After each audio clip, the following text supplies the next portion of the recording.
Welcome to another episode of Remorselessly Biblical. I'm back with somebody else other than me. So you guys you're welcome, because last week and the week before it was just me. Although we had Frankie last week, but this week again, I told you we're going to have another interviewee, and you guys, she is awesome.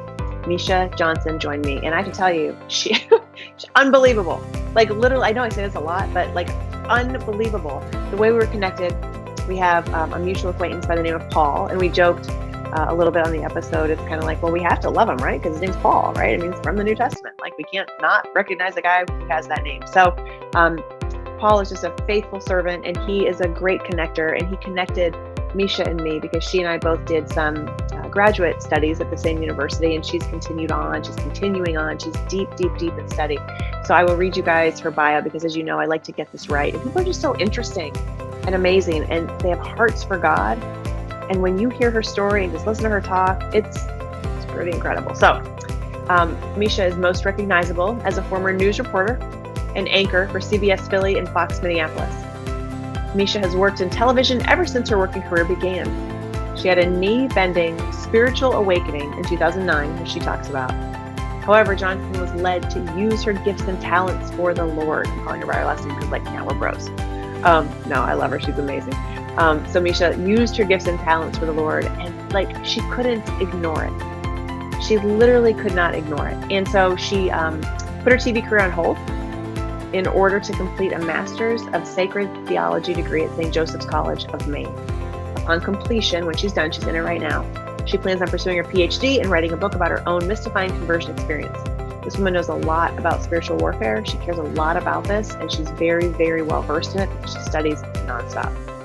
In light of the Holy Spirit's prompting, Misha founded Psalm 91, which is a website dedicated to strengthening one's faith through the Word of God and contemplative prayer.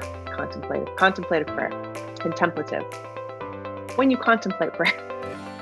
And you can also find her on YouTube. So you guys, an amazing journey she has. You guys know I care a lot about having women on the show who show up and share unapologetically about the ways that God reached them and said, what are you doing down here for me? Like, are you wasting this life that I gave you?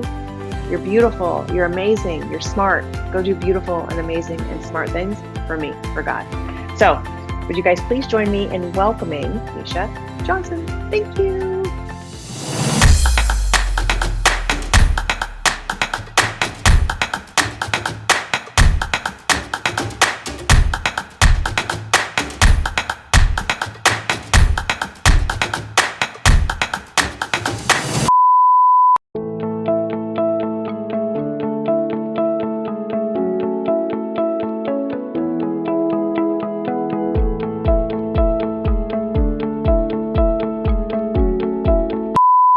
But with Christ, he tells us and shows us how to do it fully human. We often focus on Christ's divinity, his fullness and divinity, but we often sometimes don't pay a lot of attention to the fullness of his humanity. He was fully human as well. So as we are seeing him and reading these stories, not only the Gospels, but the epistles and otherwise, and even some of the greats, our forefathers and whoever, when they're telling us stories about Jesus left those stories for us to see him in his humanity, working, sweating, going through it. Life for Jesus on earth was not easy. And this is why we talk so much about his agape love for us, how much he must have loved us. God to come in a human vessel and live in this place with all that it throws around us and right. what ended up happening to him. It just goes to show that we can do it. Christ did it in human form, in fullness in human form, so that we could say we are only human, but Christ did it, and that is who we emulate. So if he did it, we can do it, but we better stay close. Yeah. There is no question. And I just realized too, I want to talk about your conversion story one more time, because don't kill me over here, but I don't think I was recording earlier. And I just hit record and I'm like, oh my goodness. So for viewers, this whole time we've been talking, and your whole, we talked about how when people judge and they see us, they have no idea what our backstory is. They don't know how we came to Christ. And you were explaining that you grew up and you had nothing. You were not atheist. You were not agnostic. You just had family generations of, we're just not religious. We just don't go to church. We just don't know God. We just kind of are in the world, but we don't talk about it in the house. We don't read the Bible. And then you had this amazing experience after having all of this incredible TV experience, and in a secular world, you're on Fox, you go to Philly, you have this whole thing, but it's all because of God. It's all because God like literally gave you this experience and really just sort of I don't know the right word. I don't even know the word to say when you say conversion experience. I mean, you just were head to toe, what is happening, right? And then you just went. Mm-hmm.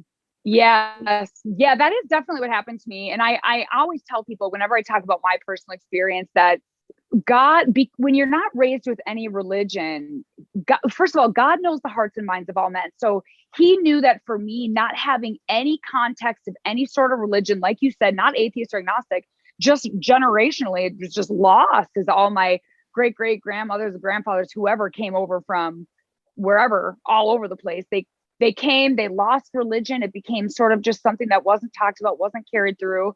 And so by the time I came, I had no idea. I was just flying around in the wind.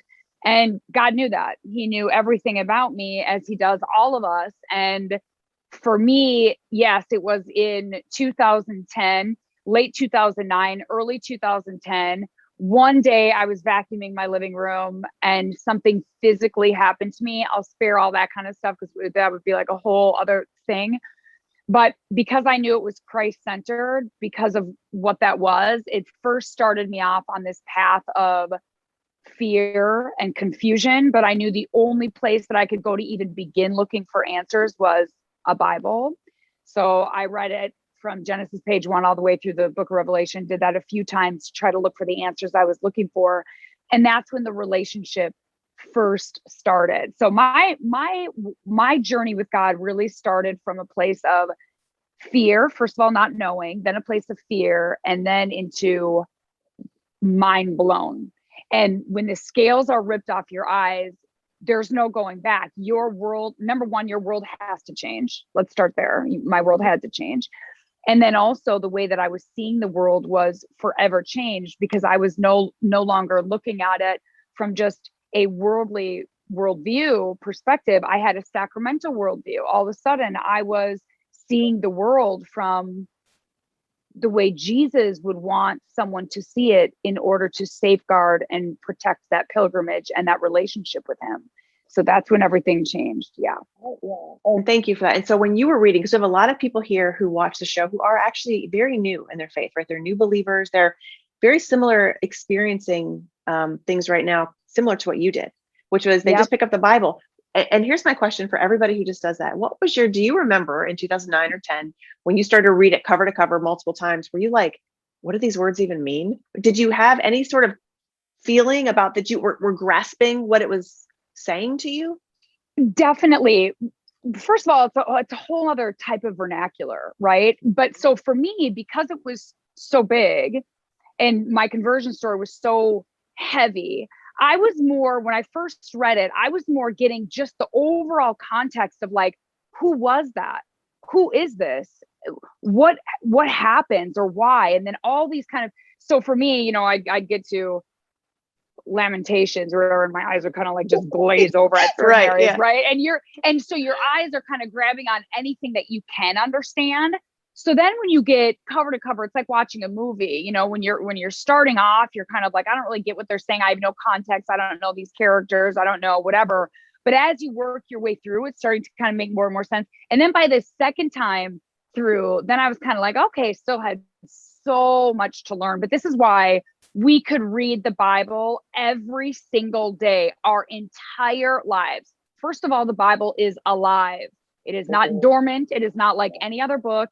God speaks to us through his written word. Jesus is the word made flesh. It is no different with the Bible in terms of the God. It is alive and he will talk to us. So every time I read it, I was like, oh, what would maybe speak to me one day, the next day I'd be like, no, this doesn't really apply to me. And I'd keep moving along. I'd be like, oh, and he would give me some revelation about it. So what I love about the Bible and what I always recommend people to do if they are just picking up the Bible, learning, I get challenged on this all the time, but I am a big advocate on reading the Bible cover to cover, because if we do not have the context of the Old Testament, we will not have the fullness of the context in the New. Yeah. And I always liken it to watching a movie. Yeah, you kind of know. Like I could jump into the middle of the Notebook and kind of get like what's happening with the characters, right? Yeah. But the movie is so much more impactful if I watch it from the beginning to the end. And for me, when I was finished, it took me a while to read the Bible, but because of my conversion story, I was drinking it like fluid. I couldn't get enough of it. It was just going in me like crazy. So I finished it maybe faster than someone who is leisurely reading. However, I still stand by the fact that I think everyone, if you've never read the Bible cover to cover, or if you're looking for who God is, maybe you could read the Gospels, but also start on page 1 of Genesis. You could do, the first 4 books in the New Testament, but also start in the very beginning and get the context, get our history of why Jesus came, how that all played out, because you're also going to have a fullness of how much God loves us and how he tries and he is patient. So, I mean, everyone's got to get in the Bible. That's hands down. If you want a relationship with Christ, you have to get in the Bible. People challenge you on it because I think the most read book in the Bible is Matthew, right? Because people go to the New Testament first. They just open the very first book and they skip, to your point, they skip the backstory. Like in the Notebook, right? You can pick it up in the middle. You can be like, okay, these guys are in love. They're madly in love, whatever. They're buying the house. But then but if you start from the beginning, you see like it just unfolds in a way that when you get to the middle, you're like, it means even more.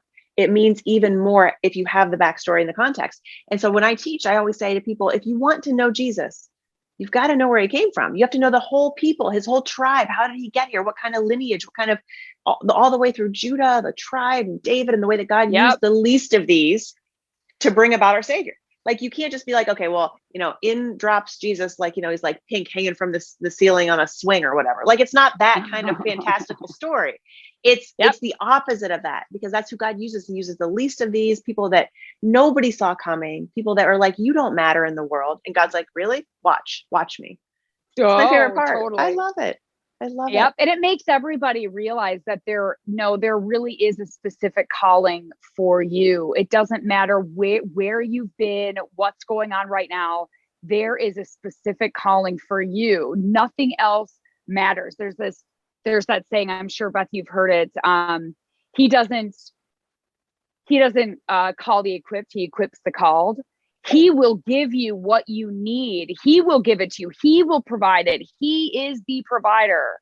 But we have to first surrender our will for his will. And then he is going to do things in your life that you just cannot even imagine. But this is what's so beautiful. Once he does, then you have testimony. Then you are now witness on earth to what God has done in your life. And that's what changes hearts and minds on earth.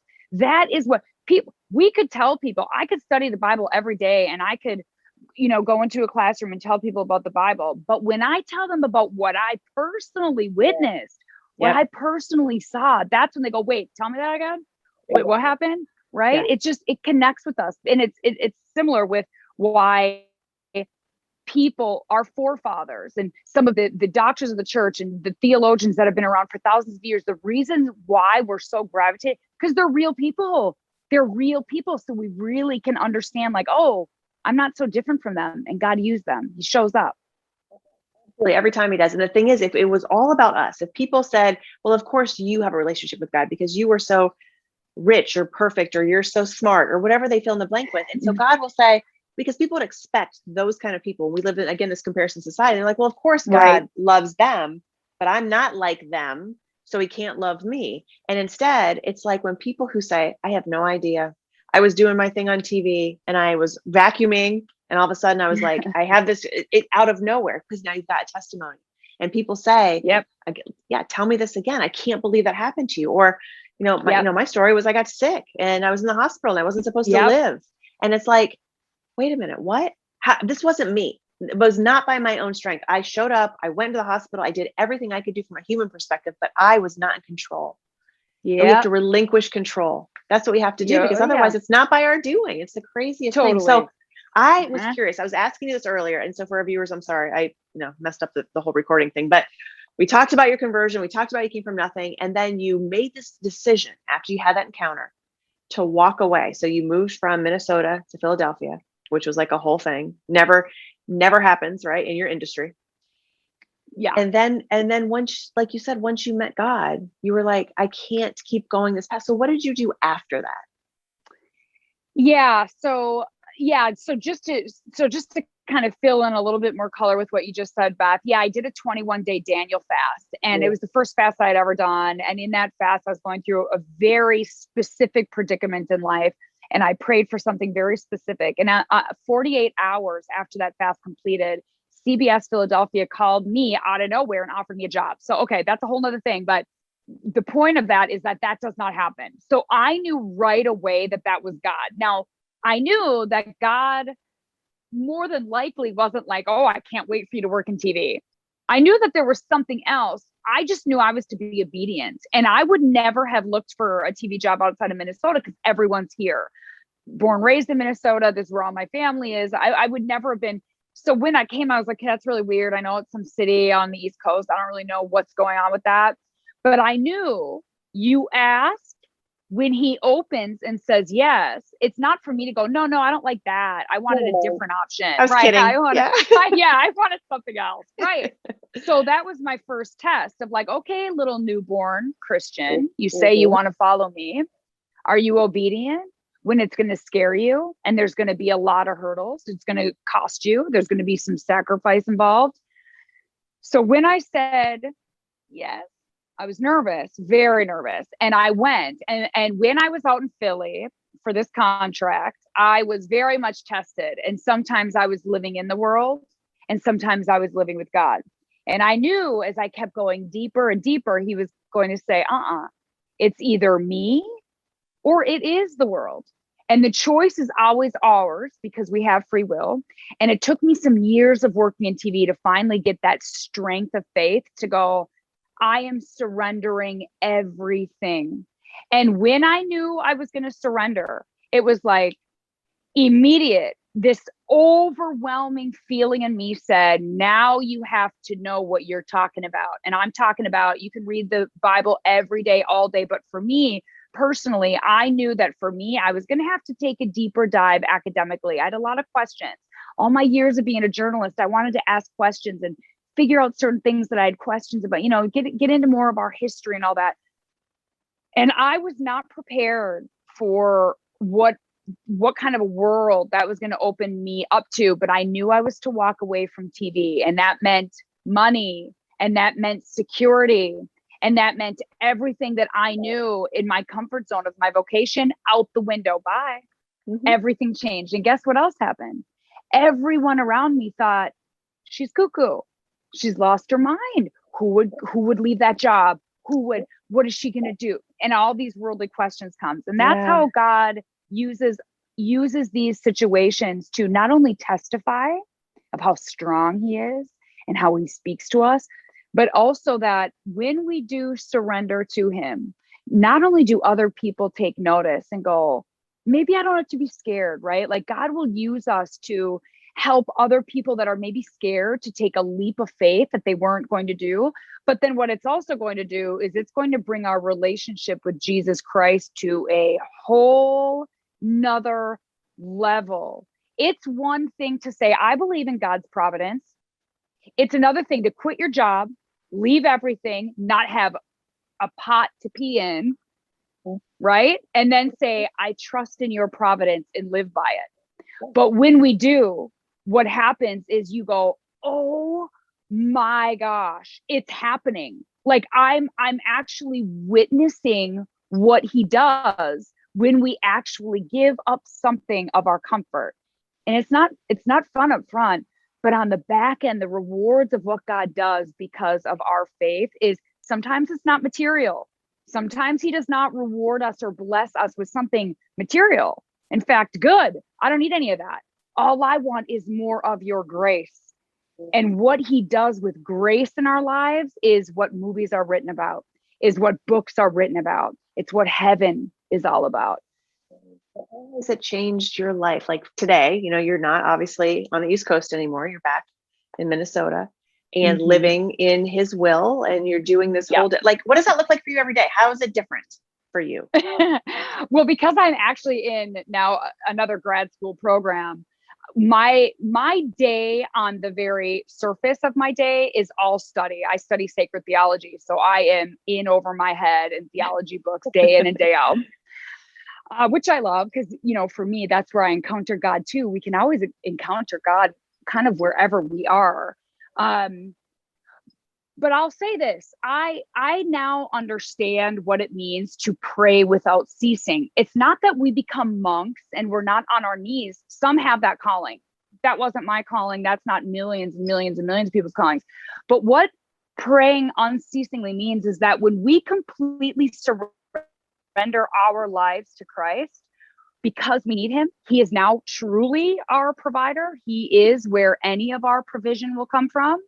Then it is constant in prayer. Everything that we do, all of our thoughts, all of our disposition, all of our interactions with other people, knowing that that person is his child whom he loves, everything changes.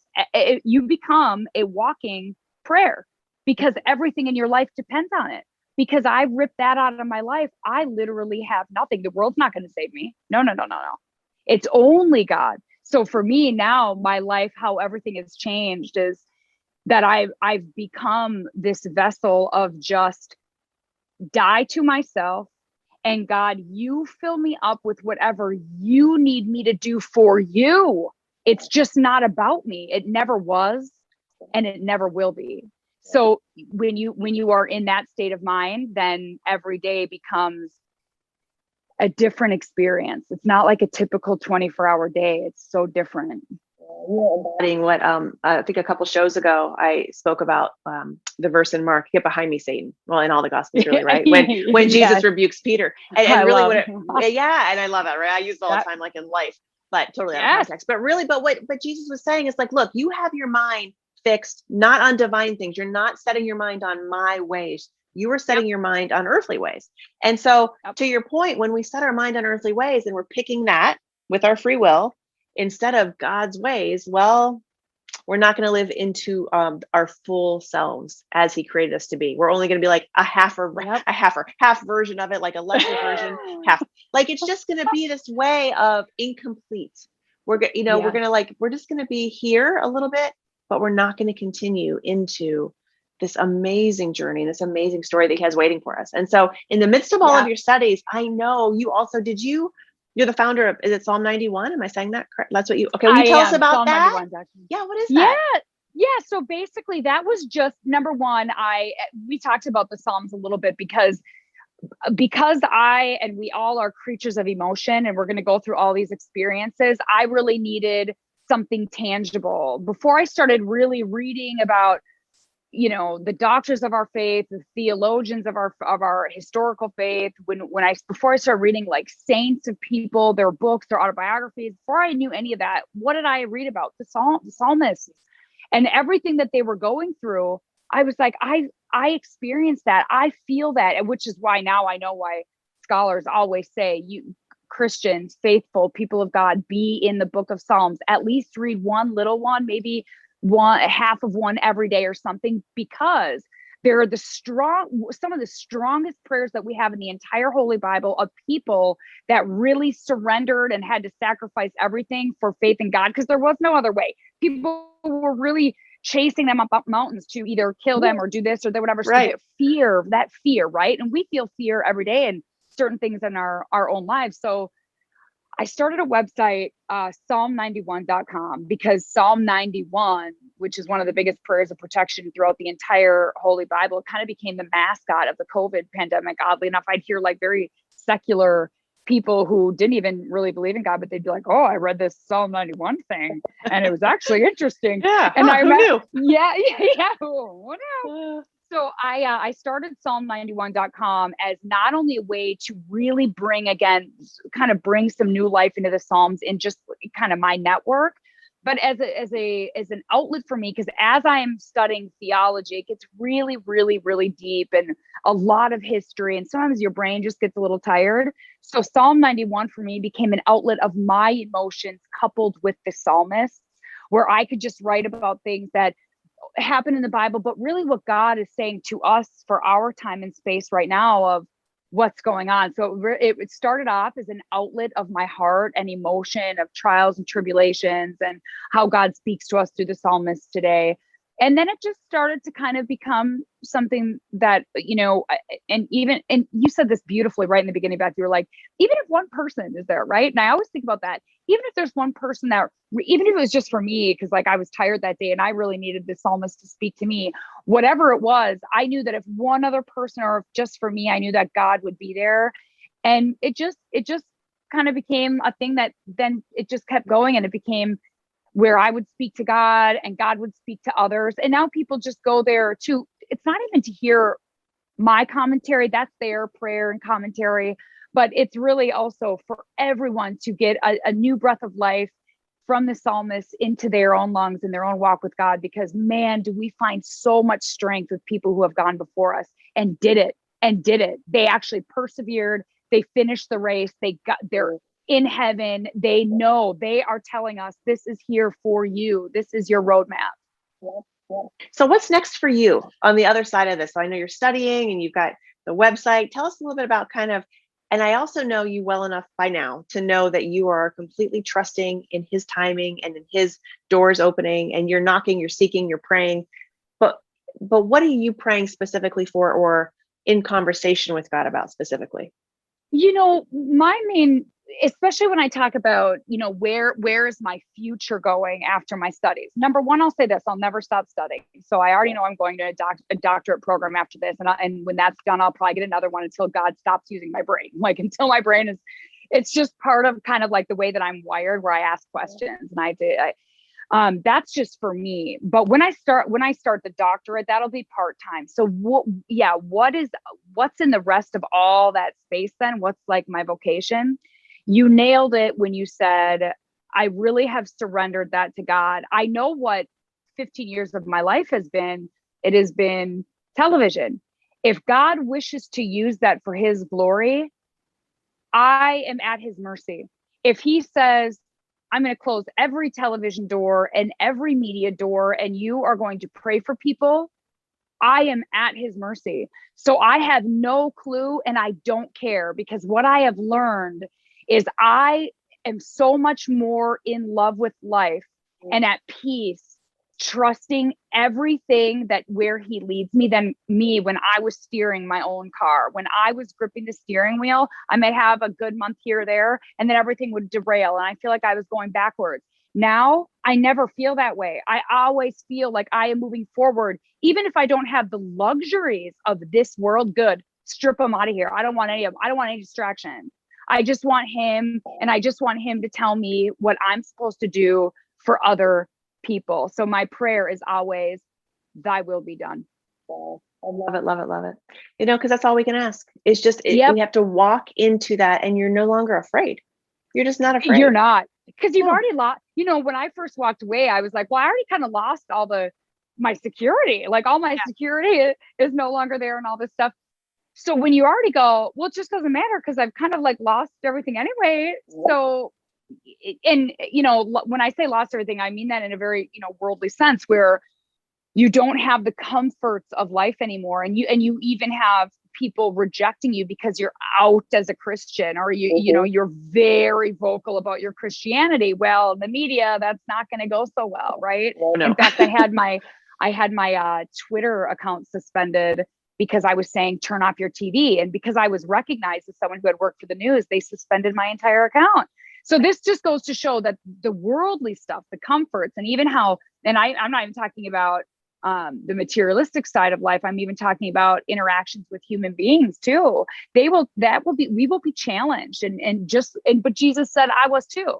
They hated me, they're going to hate you, or whatever the case may be. What are we called to do? Love our enemy. Love anyways. We're supposed to love anyway. So for me, I always look at things now as, no, Jesus, give me your eyes. Because if I look at the world through my eyes, I'll get frustrated. Give me your eyes so I can see the world through your sacramental worldview. Give me your sacred heart so that when my heart feels heavy, that I can go, but with Christ, I know that I can do this. I know I can do all things. So I'm always in prayer about me using his virtues and not mine, because if I use mine, I am I'm screwed. But if I use Jesus's virtue, I'm so at peace even when I have no idea what's going to happen tomorrow. And let me just say this, none of us do. We might think we know what's going to happen tomorrow, but we don't. So when we surrender, it's almost like Jesus is saying, you're surrendering, but you should have, because you don't know what's going to happen anyway. So it's kind of like a win-win, no matter what. And there's a lot of peace, honestly, when we strip out of all these things that we think we need, when we practice detachment, we really do realize how little we need. That's it. That's right. And we're so ingrained in the world. Our ways are, I see this, I want this, he's got that, she's got this, I need that. There's and the language is wrong, because we don't need that. We need him. That's it. And Amen. you know, and all, and I love it. I love that you also, another similarity we have, and then I'll wrap this up. But when you said your friends and family were kind of like, is she crazy? She's walking away from this. They don't understand. I had the same thing. I was in a job for 25 years. I had so much freedom, flexibility, you know, income, all the things that people who didn't have that were like, that's what I'm trying. I want that job. I want that money. I want that, whatever. And then when you go, this isn't it for me, because I've got this inner inkling, nonstop gnawing at me that's saying, this isn't for you. You've got to walk away from this and come towards me. And when you do it, people look at you like, is she nuts? I'm like, and all I kept thinking was, man, I should have done this a long time ago. Yes, that was it. Same, totally. Well, and I think also our enemy who prowls around too, he's always going to try to use certain things to get into here and here, because he's thinking anything but Jesus, anything, be distracting, have anything but just not that. So, but as soon as we know that, then it's not even like all the different voices, because they're innocent parties. They're just sometimes looking at it from a certain worldview. So it's not that it's the people are doing something bad. It's number one, our faith is being tested, which is great. Put me in that gym, strengthen my spiritual muscles. But then also what it is, it's a reminder that the devil will use certain things to get us to think that what we're doing is wrong, to get us away from him. But the minute God is with us and we know that, then we know how to protect ourselves and defend ourselves. He is the ultimate distractor. And it's like you said, like with anything. And we have such short attention spans. It's like, oh, look, there's that. I'm gonna go chase this. I know. And then it's so hard to rein back in. So you have to be principled, disciplined. And it's practice. It's over and over. And you said earlier very beautifully, like, let's just do this every day. It's a decision every single day. Suit up, get in the game. Get in the game, play the game. So I know. Amen. I love it. So if you could leave our viewers with this, I always ask people who come on the show, what's the one word that you might use to describe yourself at this point in your journey? Peaceful. Love it. Yes. Thank you so much. Thanks, Beth. Thank you for being here. I have loved every minute of this. Thank you guys as always for being here this week. Thank you for listening to Misha. She was amazing. Like her whole journey, her whole heart for God, the way that she is passionate. You can't listen to her, see her, watch her, experience her, and think that she is not on fire for the Lord. So thank you for showing up once again every week with me. I really, really am blessed to have you here with me. Just go to my website, bethfisher.com, sign up for my newsletter. I only send it monthly. I'm not going to bombard you. I bombard you here enough every week on Remorsefully Biblical. If there's anything that you guys want prayer for, please reach out as well. If there's anything that you would like me to teach on, send that to me. I'm happy to do it. And until next week, I remind you to keep being remorseless on your journeys, which means without guilt, in spite of wrongdoing. So thank you guys. I'll see you next week.